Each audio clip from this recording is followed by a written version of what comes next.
Andrew, Newcastle, New South Wales, Australia, witnessed a UFO flying over him at around 9:45 p.m.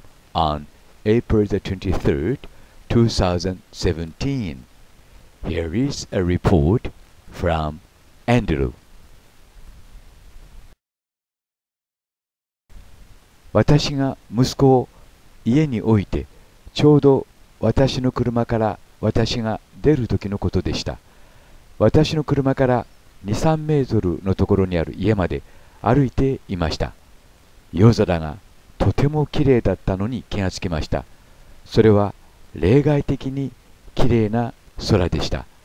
私はいつもの時よりも一体いくつの星が見えるのかと考えていました。私は中国での6週間の休暇を終えて帰ってきたばかりでした。そしてあなたたちはこんな夜空を見たことはないだろうなと考えていました。そんな星空を眺めていると、私の隣人の家の上の方を何かが動いているのに気がつきました。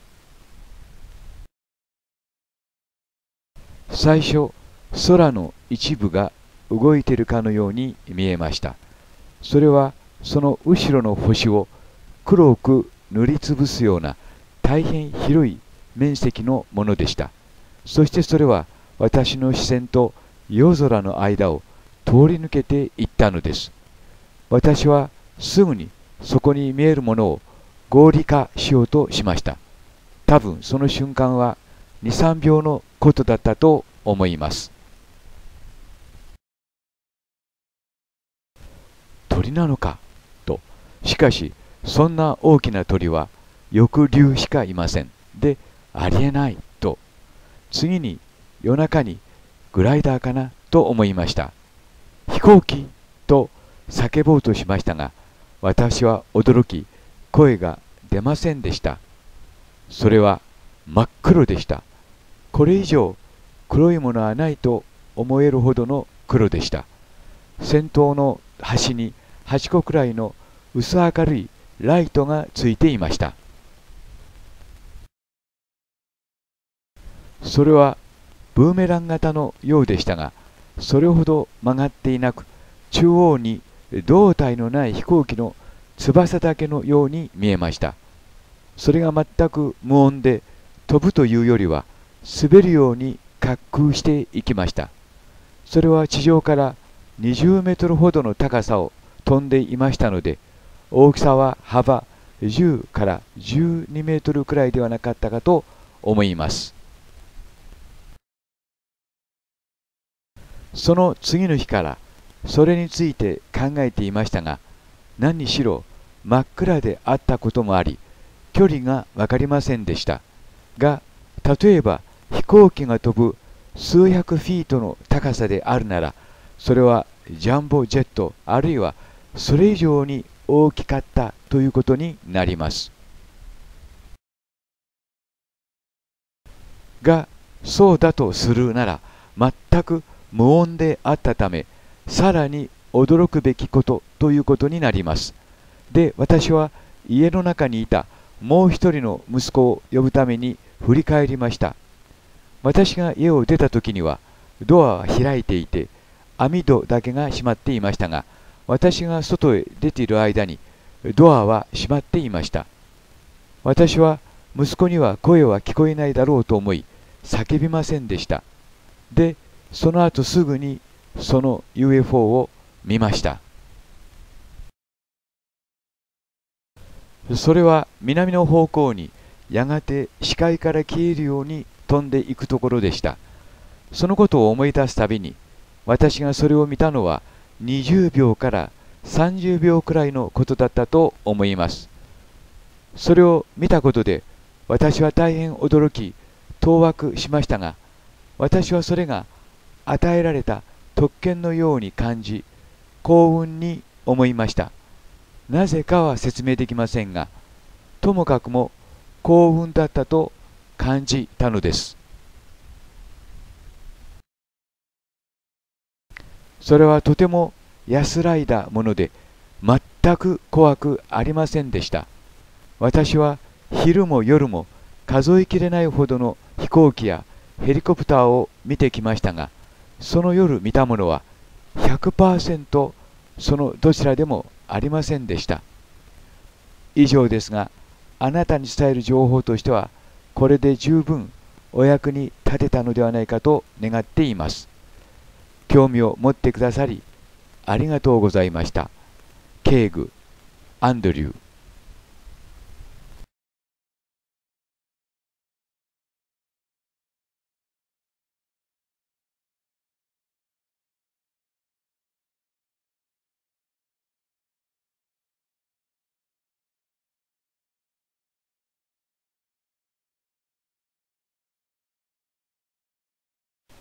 Jimmy Carter once said on October in 1969 as follows: It was the darndest thing I ever seen. It was big, it was very bright, it changed colors, and it was about the size of the moon. Hiroshi Hayashi, Hamama City, Japan。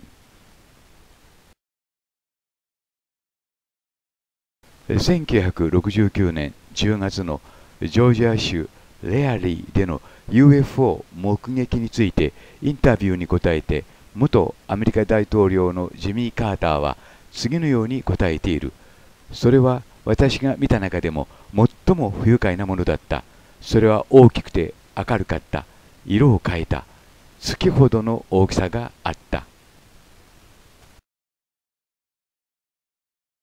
ジョージアの空を南西に横切っていくとき、それは赤と緑の輝く球体が光を放射していた。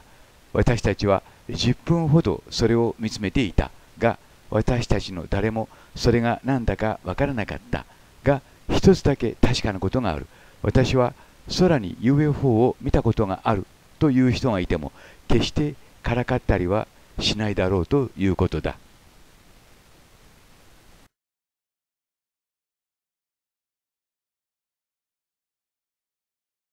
宇宙飛行士のスコット・カーペンターも次のように述べています。今まで宇宙飛行士が宇宙にいたとき、宇宙飛行士が一人でいたことは一度もなかった。いつも UFO の監視下にあった。宇宙飛行士のスコット・カーペンターは1962年の5月24日、軌道上にいるとき UFO を写真に収めている。NASA は未だにその時の写真を公表していない。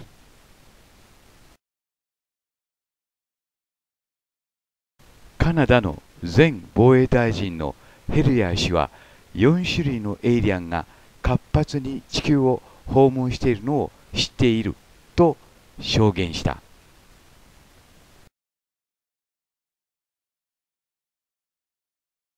ベルギーの空軍将軍副長官のウィルフレッド・デ・ブラウアーは次のように語っている。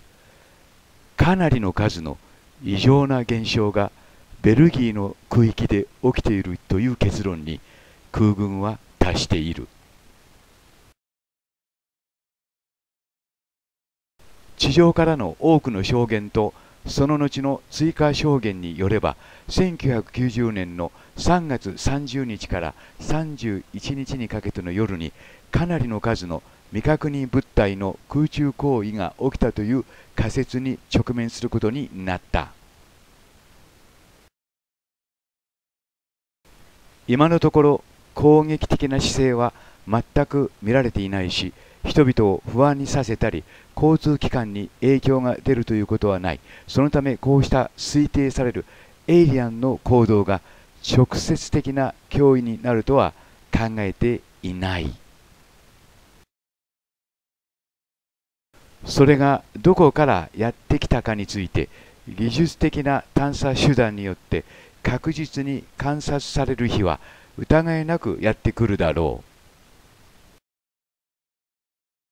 これが長い間ミステリーを覆っていたベールの一部を開くことになる。つまり今日まで続いているミステリーをである。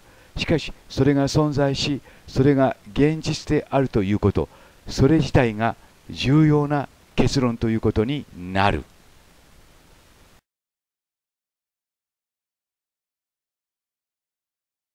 1947年、ロズウェルでの経験に関して、ウォルター・ホントは次のように述べている。1947年当時、ロズウェル陸軍航空隊広報部所属だったウォルター・ホント中尉は、ロズウェルでの UFO 墜落事件について、次のような宣誓供述書を自分の死後に開封するようにと残していた。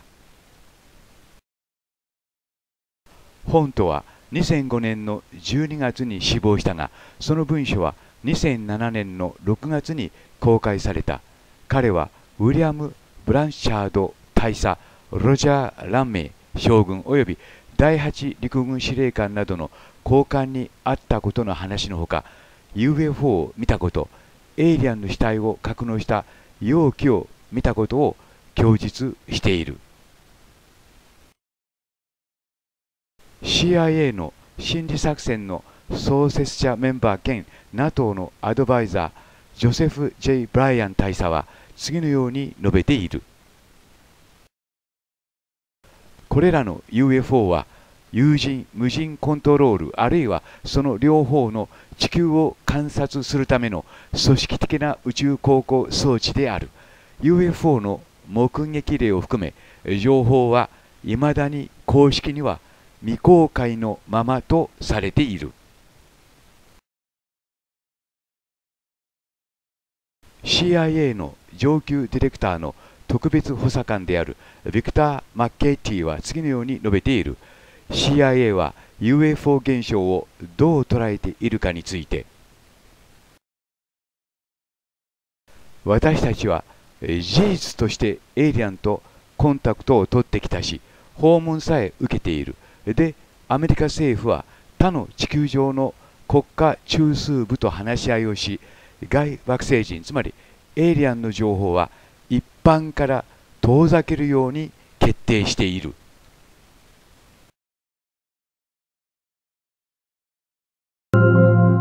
Hello, this is Hiroshi Hayashi Hamama City, Japan. In this video, I would like to explain that aliens or extraterrestrial beings have been with us on this planet, and we are not alone on this Earth. This is a story about it in Japanese. 皆さん、こんにちは。今日はこの地球にはですね、エイリアンがずっと、私たち人間と共にいるという証拠を皆さんにお話したいと思います。1947年、私も1947年生まれですけども、私が生まれる2ヶ月ほど前ですかね、3ヶ月ですかね、アメリカのロズウェルというところにですね、UFO が墜落いたしました。ここがロズウェルです。今でも UFO の街、今ではですね、UFO の街ということになっております。ここの墜落した UFO がですね、本物か偽物かということですけどもですね、長い間秘密だったんですけども、だんだんですね、外に情報が漏洩するようになりました。これがその当時の新聞ですね。RAF Captured Flying Saucer。この写真もリークアウトされた写真だと言われております。この写真はちょっと信憑性がかけます。しかし、このエイリアン、グレーはですね、写真の、雰囲気からしてですね、証言とも一致するということでですね、非常に信憑性の高いというか、本物だと見て間違いないと思います。私、このグレーの指を何本あるか知りたかったんですけども、足の指は非常に分かりやすいんですけども、手の指が分かりませんね。ロズウェルに陳列してある人形によれば6本ですけども、これ今の写真見ると6本かと言われてもおかしくないですね。指が長くて曲がってますから、ちょっと数えにくい1、2、3、4、5、6本まで数えられます。これがグレーの顔ですね。死体です。で、この写真もグレーだと思います。人形で作られたのも多いですけども、これも証言と一致するんですね。で、今日、なんて言いますか、元 CIA メンバーでもう今年の3月、2013年の3月に、インタビューに答えられた元 CIA のメンバー、その当時の責任者のね、証言がこの後に出てきますけども、その方の証言も大変ショッキングでした。いわゆるなんて言いますか、私も老人組に入りましたけども、死ぬ間際にですね、嘘をつくということはありえませんね。ありえないということは、自分のなんて言いますか、人生観と照らし合わせても、そういうことはありえませんね。では、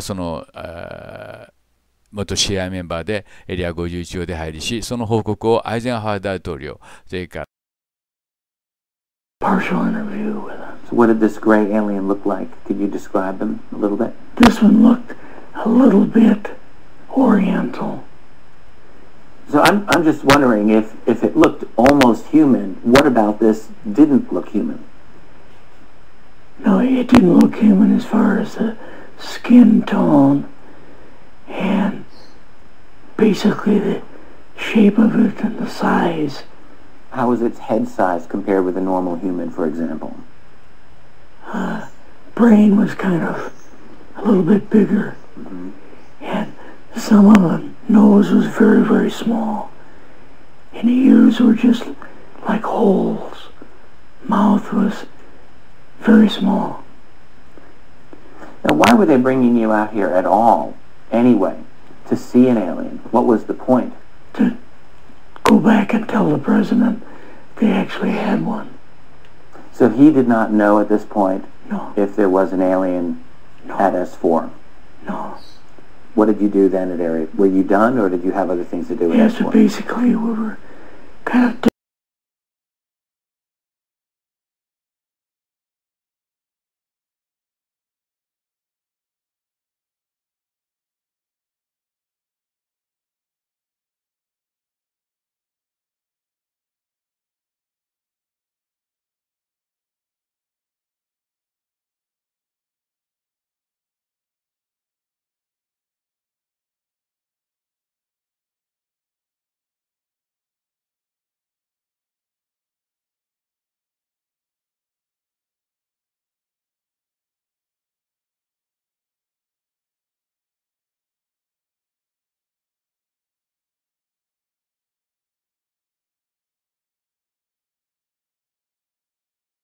Savoir que ceux qui nous observent de loin sont inquiets. J'ai vu et entendu et écouté plusieurs des dirigeants d'autres planètes. Ils sont très inquiets parce qu'ils s'interrogent sur la voie que l'Union européenne va poursuivre. Et donc il faut rassurer et les Européens et ceux qui nous observent de plus loin.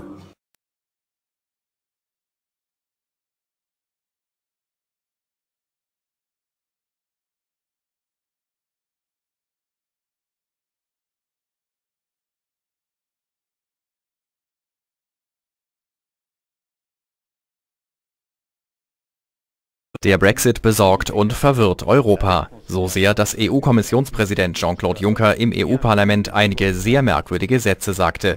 Die sorgen jetzt für Aufsehen. Auf Französisch klingen sie so.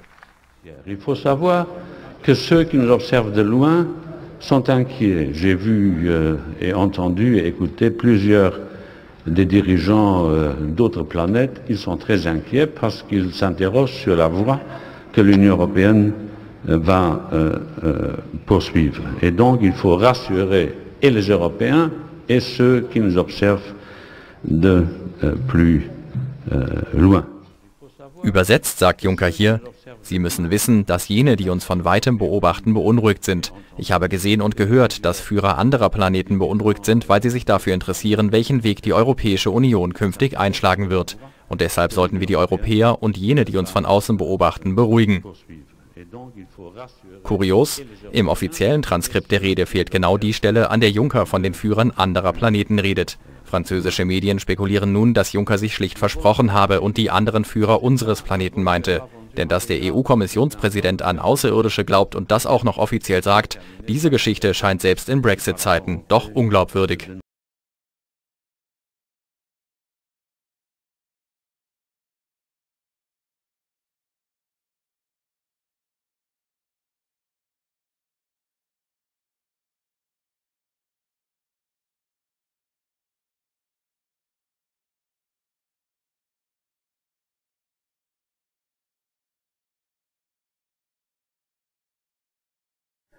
Speech by President Jean-Claude Juncker to the plenary session of the European Parliament on the result of the referendums in the United Kingdom, Brussels, 28 June 2016.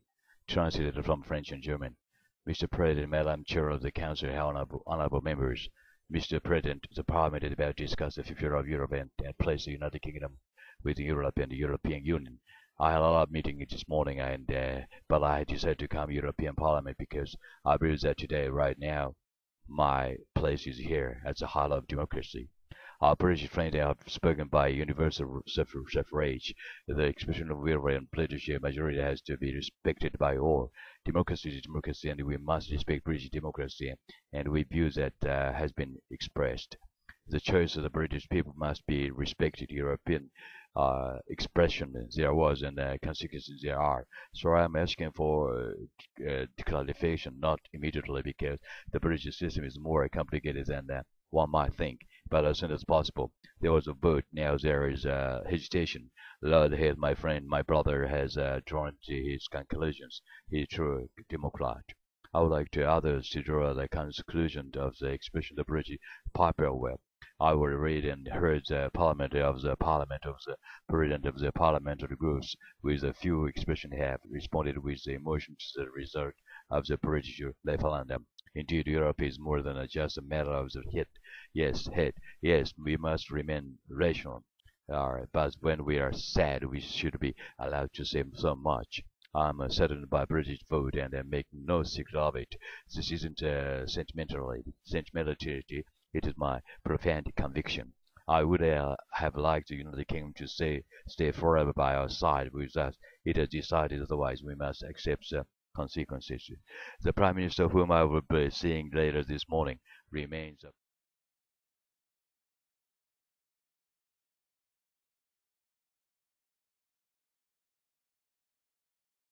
Savoir que ceux qui nous observent de loin sont inquiets. J'ai vu et entendu et écouté plusieurs des dirigeants d'autres planètes. Ils sont très inquiets parce qu'ils s'interrogent sur la voie que l'Union européenne va poursuivre. Et donc, il faut rassurer et les Européens et ceux qui nous observent de plus loin.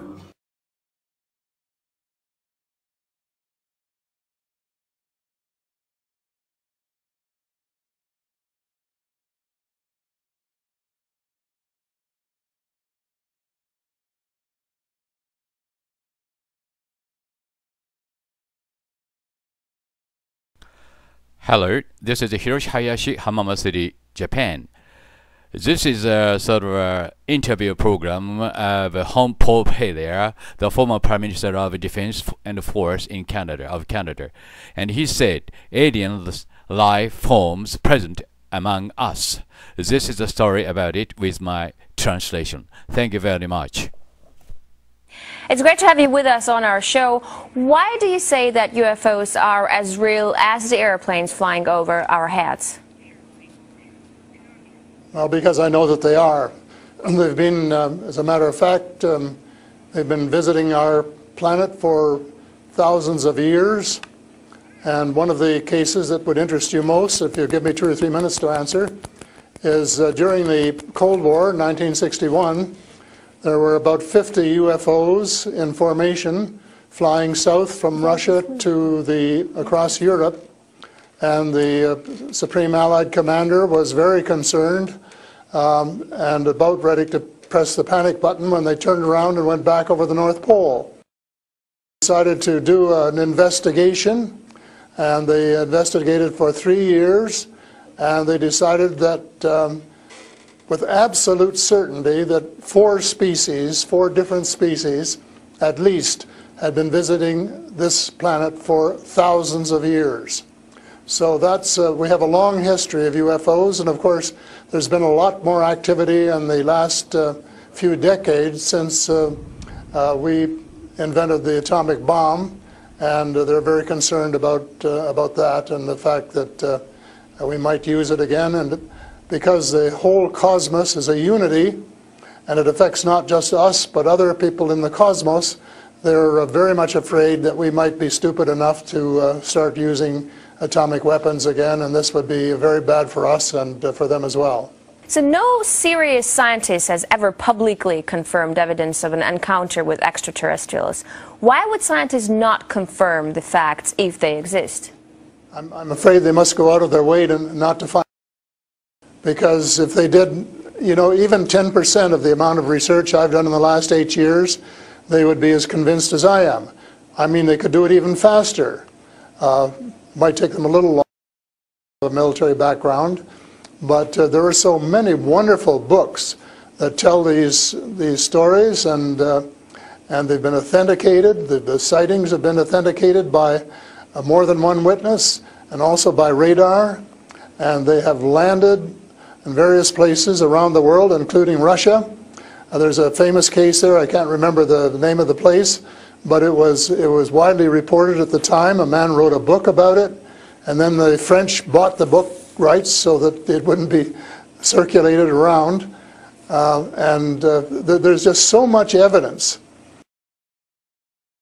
Take the time off to do a little bit of research and study, but people just are, you know, some people are interested and will take the time, and the others just say, oh, you know, it's just fantasy. Mm-hmm. But since I've been public on this subject, I get probably 3 or 4 emails a week from all over the world, from people who have actually witnessed sightings, and some of them who have actually been on the ships, and some of them who have actually been transported to another planet.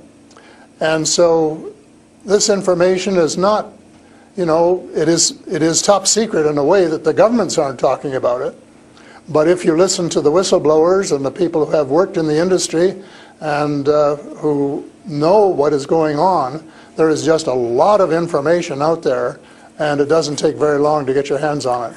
But see, the problem is that some people who report UFO sightings and alien abductions have been shown to make things up, and to make things up to be famous, to make money, or just for a prank. How do we tell fiction from a fact? Well, you have to spend a lot of time trying to find, we used to say, separating the wheat from the chaff, and it takes a lot of effort. When I was minister, I got sighting reports, and when we checked them out, about 80%, about 8 out of 10, were not real. There were sights of Venus or plasma or, you know, a dozen other things, but there were 15 or 20% for which there was no explanation, and they were the genuine unidentified flying objects. These things go way back. One of the conferences I went to was in Las Vegas, was promoted by a chap who had written a book about crashes. And there were dozens and dozens and dozens of them, and many of them very, very well authenticated, so that it would be impossible to read all of that evidence and not to come to the conclusion that these vehicles were real. Have you ever had your own encounter? Not an encounter with aliens, no. I have seen a UFO about 120 miles north of Toronto over Lake Muskoka, where I have a cottage. And 2 years ago, last Canadian Thanksgiving, which is October, my wife decided she wanted to go out and look at the stars. So I'm not much of a night man, but I put on my cap and went out with her. And she looked into the eastern sky and said, "There's a star." And I turned around the other way and I said, "Oh, there's a much brighter one over here." And she looked, and it was. And we watched it until our necks almost broke for about 20 minutes. And it was definitely a UFO, because it could change position in the sky by 3 or 4 degrees in 3 or 4 seconds. And I checked out, there were no satellites that could do that. The space station wasn't going by, and it isn't able to move that fast anyway. And there was no other explanation except that it was the real thing. And 2 days later, I went down on the dock, got a comfortable chair, and watched it came back almost to the same spot and entertained me for as long as I could take it. And then I went back to the cottage.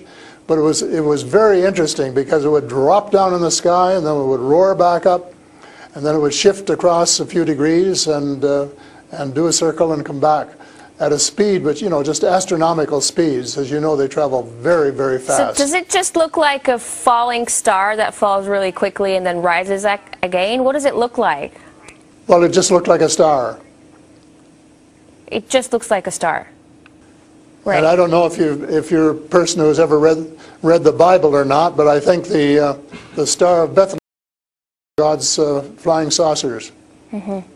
But you also tell me that people write you emails, 3 to 5 emails a week, and they've actually been abducted or they have encounters with the aliens.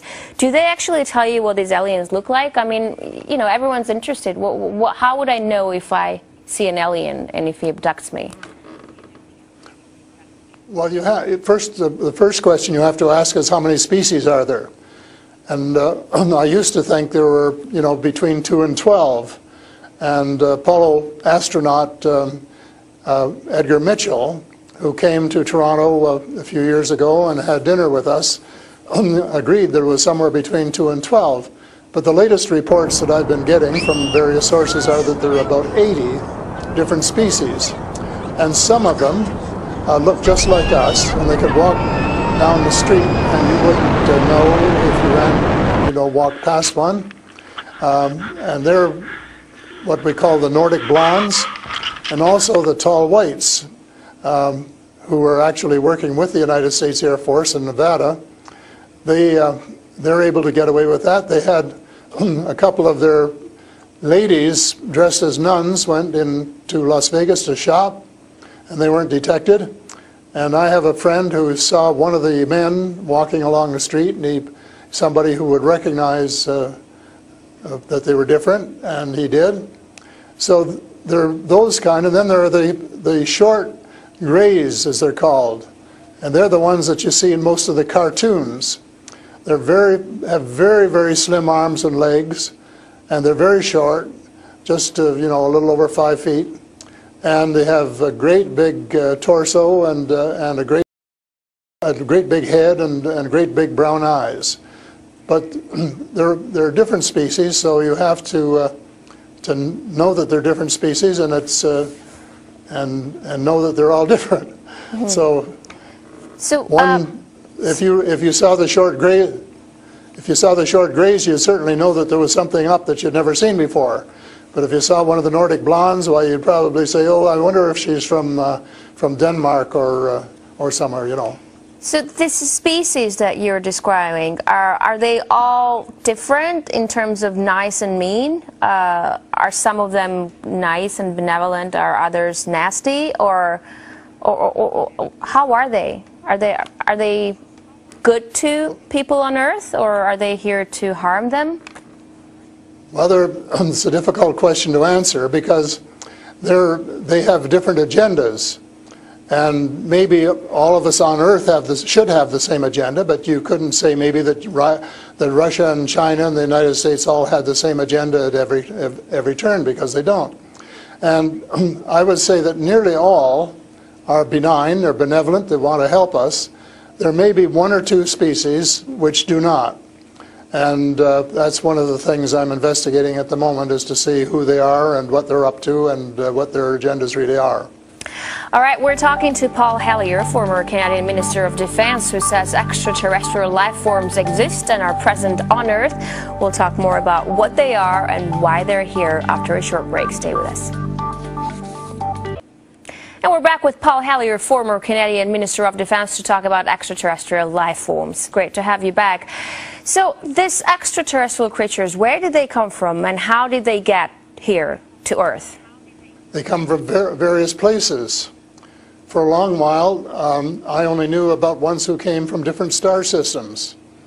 The Pleiades and Reta Reticula and several other star systems, but in the last few months I have met people who have made me aware of that there are some in our star system, and that there are actually extraterrestrials who live on a planet called Andromeda, which is one of the moons of Saturn. and that there are others on Venus and some on Mars, and that they may be interacting between themselves. I suspect that they are, because there is what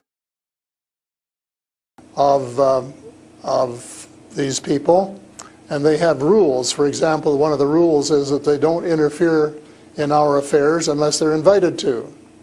And that's one of the reasons probably that we haven't seen more of them until very recently. And so but what do you mean? There are a lot of people who want to interact with them. There are a lot of people who actually want to see them and know who they are.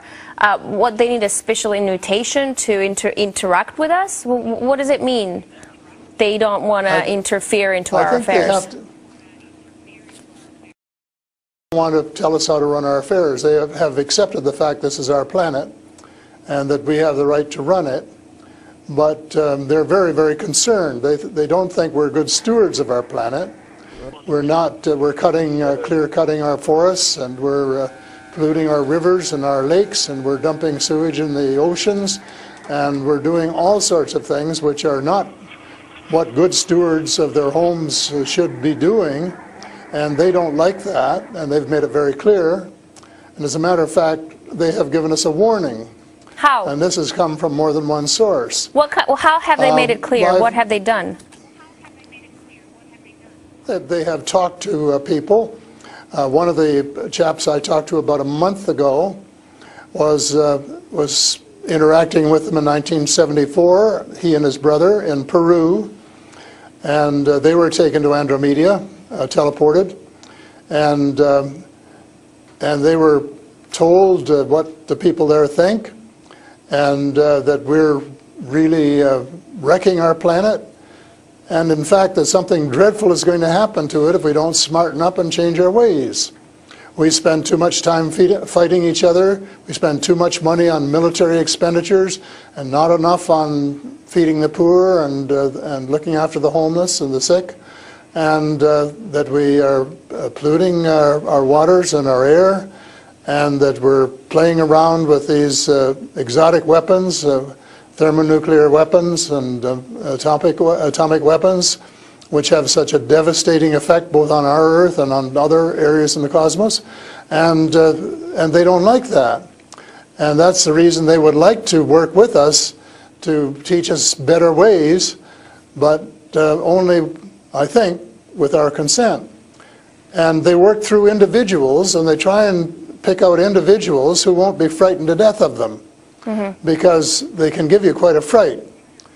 One of the cases I'm familiar with was the tall whites in Nevada, where the United States Airmen working with them, were just frightened to death of them.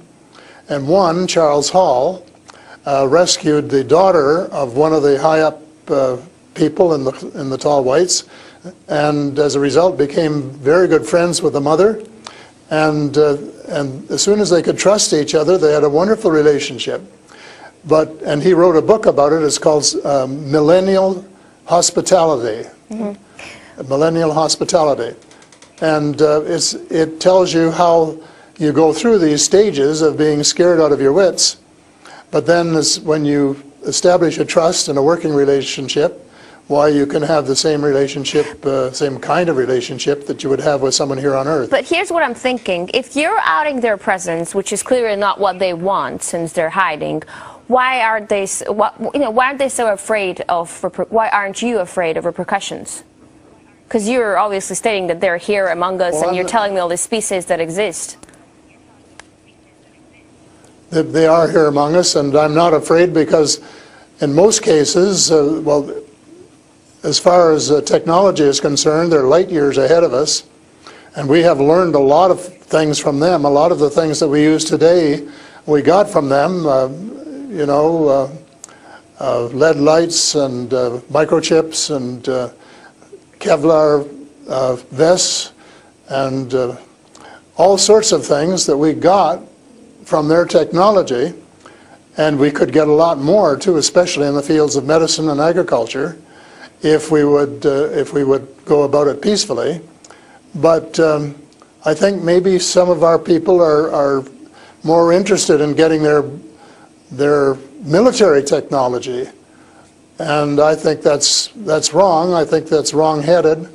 And that's one of the things that, that we're going to have to change, because we're going to have to work together, Talking about all of us, everywhere on the planet. you mentioned military technology and swapping technologies and barters between between aliens and people in American government. I want to ask you, as a former Minister of Defense of Canada, is interstellar war a possibility? Should we be creating a Star Wars force to defend ourselves from possible invasion or something like that? Well, I think it's a possibility, but it's a possibility especially if we shoot down every UFO that comes in our airspace without asking who they are or what they want. And right from the beginning, we started scrambling planes and trying to shoot them down, but their technology was superior enough that we weren't able to get away with it. Certainly not for a long while. And during that period of time, they could have taken us over without any trouble if they'd wanted to. So I think we have to, rather than develop our own Star Wars, Earth Star Wars, to protect ourselves against them, that we should work with the benign species, who are the vast majority, and work together and rely largely on them, of course, and cooperate so that we would be contributing something at the same time. But I don't think there's any point in us developing a galactic force that would tempt us to go out on our own and get into mischief, which is one of the things I think some of them are concerned about. But what do you expect to happen if people start to believe in alien existence? Because things are definitely going to change. Our lives aren't going to be the same anymore. Well, I hope that's the case. I hope that's the case, and I'm all for full disclosure, and I'm going to push very hard for full disclosure in the book I'm writing, and to give some reasons for it, things that we really have to know and have a right to know, and that our future as a species, and here I mean, you know, all of the species in the world, are potentially at risk if we don't figure out what's going on and work together to try and make life more amenable for all of us. But and to work with our neighbors from other planets as well. But still, like, I'm thinking to myself, if they've been here for such a long time, as you say, and they're interested in helping humanity, as you say, why is our world such a mess? I mean, if you want to help someone, you just help someone. You don't wait for someone to invite you to help that someone, no?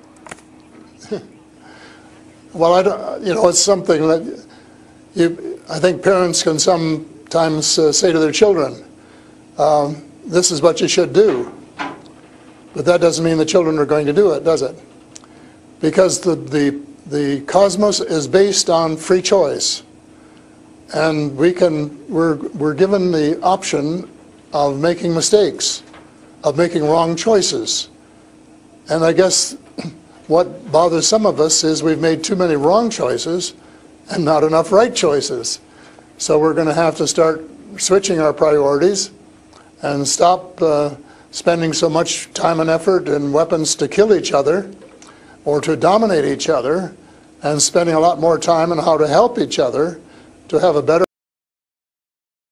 society and life which is healthier, and where the health care is better, and where the food distribution is better, and where the air is cleaner and the water is cleaner, and all of those things that are waiting to be done if we just get together and row, as we say, rowboat, row in the right direction, the same direction. And it's possible, but it's a tall order, and so far we haven't done it. My thesis will be that we have to do it, and we have to start doing it right away. Thank you so much for this interesting interview and insight on extraterrestrial life. That was Paul Hellyer, former Canadian Minister of Defense. He says aliens exist and live among us on Earth. That's all the time we have for today. I will see you in the next edition of Sophie & Co.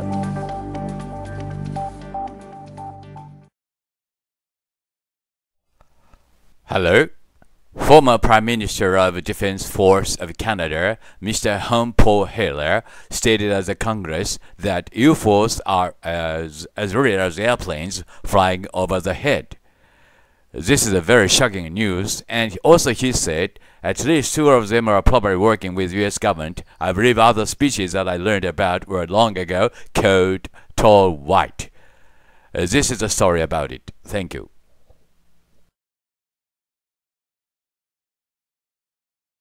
To speak to a symposium at the University of Toronto, and I said UFOs are as real as the airplanes flying overhead.